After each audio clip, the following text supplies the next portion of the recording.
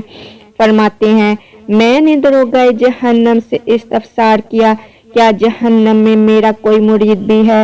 انہوں نے جواب دیا، نہیں۔ آپ رحمت اللہ علیہ نے مزید فرمایا، مجھے اپنے پروردگار کی عزت و جلال کی قسم، میرا دست حمایت میرے مرید پر اس طرح ہے جس طرح آسمان زمین پر سایہ کنا ہے۔ اگر میرا مرید اچھا نہ بھی ہو تو کیا ہوا، الحمدللہ عزوجل میں تو اچھا ہوں۔ مجھے اپنے پالنے والے کی عزت و جلال کی قسم، میں اس وقت تک اپنے رب عزوجل کی بارگاہ سے نہ ہٹوں گا جب تک اپنے ایک ایک مرید کو داخل جنت نہ کر دوں۔ سبحان اللہ۔ ناظرین گرامی، اگر آپ کو میری یہ معلوماتی ویڈیو اچھی لگی ہو تو میرے چینل کو سبسکرائب کر دیں اور ویڈیو کو لائک اور شیئر کرنا مت بھولیے گا۔ اللہ تعالیٰ آپ کا حامی و ناصر ہو، آمین یا رب العالمین۔